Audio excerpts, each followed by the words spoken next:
Hello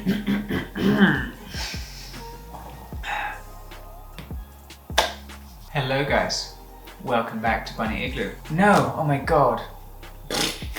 Start over. Hello guys, welcome back to Life Like Igloo. I'm Igloo, hence Life Like Igloo, because you want to know what my life is like.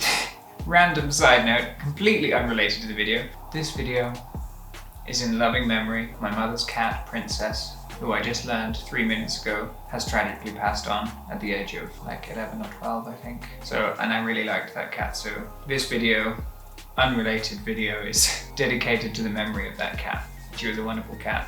She will be missed and remembered. For the benefit of the cat's soul, like, subscribe, comment your kind words for this beloved cat spirit. One other thing, listen to my wife's music, Sticky Bunny Weird, on all platforms, YouTube, Spotify, etc. It's worth listening to, it's really good. Go for it. I'm legit super bummed out by the cat, by the way, in case you can't tell. Sorry, I'm like making light satire of it, but like I really liked that cat and I'm super sad. Oh, that really sucks, bro. This video is about how I cured my eczema. And if anyone out there has had eczema, which I'm sure a huge amount of you do because it's just a common skin condition, it can be absolutely debilitating. It can legitimately feel like it's ruining your life or stopping you from doing most of the things you want to do. For those of you who don't know, or are lucky enough to have never experienced this, eczema is an inflammation on your skin that creates these just random upwellings of fluid, which then cracks, just like scabs over, and then has these horrible dry scabs which are incredibly itchy, and then you itch it and then it bleeds and it just grows from that, and it's just awful. And there's no direct cause or you know, reason for that lines up with every single person. Everyone who has it, I think after a certain point you realize it's your own body and it's sort of, I don't know how to put it, even like chemical preferences.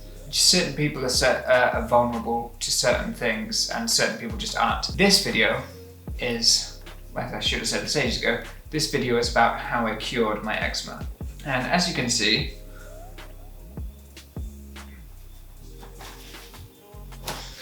I don't have any eczema on me right now, which is great because it's been plaguing me through my childhood and teens and early adulthood. And this is the first time I've ever really had it under control. Excuse me. Oh. Oh.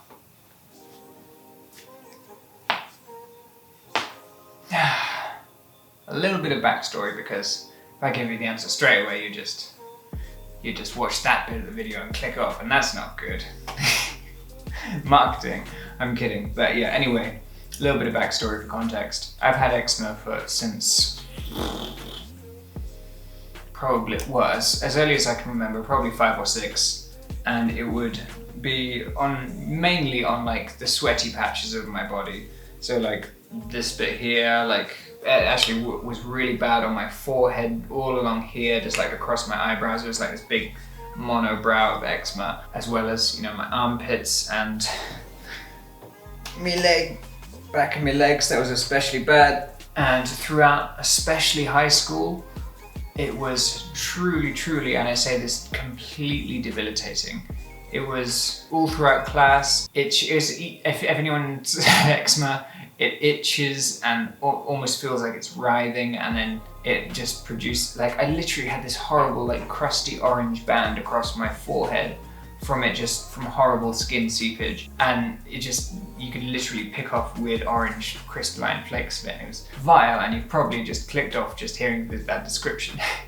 And I used to bleed from my arms and the backs of my legs. Thinking back, like, I'm not even comprehending how bad it was. Like, it was patches, you know, like literally this big of just like raw, basically skinless flesh.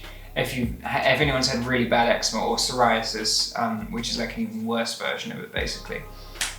It's like part of your body's been flayed and it's just pain and blood and skin fluid, and it's plagued me my entire life, basically.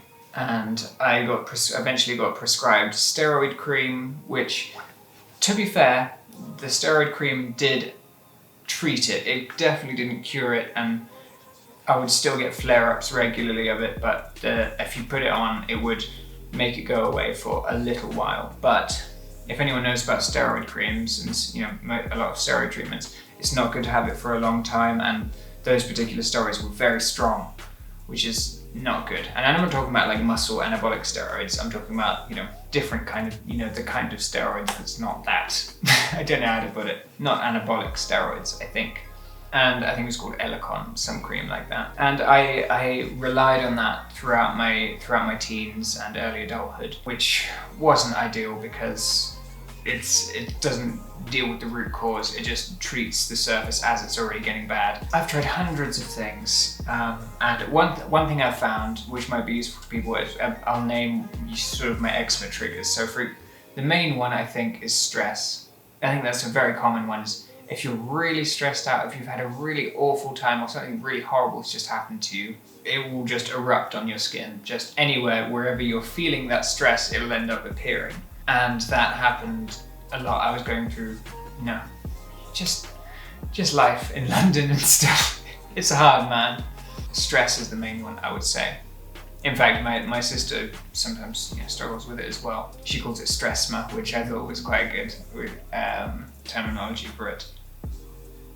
That's one thing which is a big cause for it, number one. And I've always tried, and you know, trying to avoid stress. Life comes with stress, life events, capitalism, all of that. It's all stress. It's going to be extremely difficult to avoid if you're participating in society, especially if you're socially anxious like I am. And I may not seem like it on camera, but that's because I'm talking to a camera, not a whole wide group of people, at least visually, because I know I'm reaching a lot of you. But yeah, I'm just very socially anxious as a person, so whenever I had to do anything like that, or especially exam time, exams, I just turned red and just all my skin fell off. It was awful, and I don't even like remembering it. But yeah, so in terms of how I actually cured it, and I'm saying cured because it's the only thing that's long-term made it go away, and I would say I'm still vulnerable to it. If I do, this is another trigger as well, but if I'm doing a large amount of dishes, like if there's been a big build-up of plates and pots and stuff that I need to clean, if I'm doing dishes for like, you know, hours, which sometimes happens, and I don't have dish gloves because the chemicals inside the dish gloves, those powders, are just as bad. But doing the dishes and just the soapy water on your hands, that is a big cause of it. And even just me doing a bit is just like, causes a little bit. I keep touching bits of my body. I highly doubt you can see anything. But in terms of actually treating it and actually making it go away for good, there was one bit of advice which I never would have heard anywhere. But I had a conversation with my sister about it, and she's quite in touch with the, I don't know how you put it, alternative medicine scene and stuff like that. And there's quite a lot of good logic to it, even if I don't usually subscribe to that sort of thing. But one thing she said was, where you're feeling eczema, where it's happening, and it was happening a huge amount on my hands at the time, and I was telling her about it. She said, if it's something you need to do with that body part which you're not doing, or like, you know, something is being repressed, something's being held back. And for me, I knew with the help of my wife, you know, analysing it, I figured out exactly what that was. And that is the fact that in my heart, I'm a carpenter. I like building and doing things with my hands. That's my main thing. And whenever I've been idle and not been able to create something in a while, even with drawing and art, if I haven't been able to create something in a while, I get a flare up, and it just gets worse and worse, and it spreads across my knuckles, and, you know, even moving your fingers gets painful. But if I'm doing woodwork, even if the you know, sawdust and stuff is irritating, which it is, and you know, you get scratches and cuts all over your hands from it, it just magically goes away. If I'm able to actually express the creativity inside me and physically put it out there, it has worked better than anything I've ever used, better than the steroid cream. Just, you know, keep yourself showered and stuff at least once a day for cleanliness sake. Don't put too much stuff with harsh chemicals like the dishes, but you know, that's a necessity. But yeah, figure out what it is about that part of your body that's experiencing it that you feel on an intrinsic level something has to happen. And this sounds really complex and weird and obscure, but it's truly, truly the only thing that's properly worked for me is that. And literally, carpentry has been my cure for eczema. And I guarantee if you're experiencing eczema and you're wondering what the fuck, how do I get rid of it? You're probably not doing the thing you were born to do. And that sounds super profound for a skin condition, but if you find what you're truly meant to do, I think there's just a certain thing about your body which things turn right and you feel put right inside yourself. And that actually makes the problems go away physically. The physical symptoms of your problems go away. It's very, very surprising and impressive, and I'm very grateful to my sister for giving me that bit of advice, because I was even skeptical when I heard it. I was like, oh sure, but I tried it, now I swear by it. Eczema has a lot to do with your mind. I mean, even just being stressed, that's an indicator that it's to do with your headspace. Yeah, that's the secret for me anyway. So if you love reading, or you love learning things, or if you love building something and you haven't done it in a while and you're getting a flare-up, try deliberately making time, regardless of however else hectic your life is. Try and do something you really need to do for you, or even if it's like, if you're a sporty person, I'm sure as fuck not, but if you're a sporty person, or you haven't played sports in a while, that's probably where it would be coming from. It's really, really about your inner sense of purpose. And again, I say this with every topic I discuss, it's a combination of factors. It's never just one thing. But that is the main thing that has helped me. And I thought I would pass that wisdom on to you, because it's been a bane of my life for years, and it's been disrupting my work. I like to do lots of painting and physical stuff with my hands, and if I haven't, and it's really bad, then it stops you doing stuff. You can't even, if your hands have open wounds on them, you can barely do anything. It's hugely debilitating.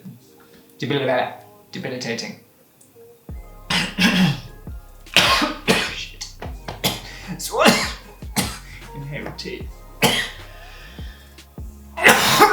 One other thing, less of a help, but helps with the stress, which in turn helps with the eczema.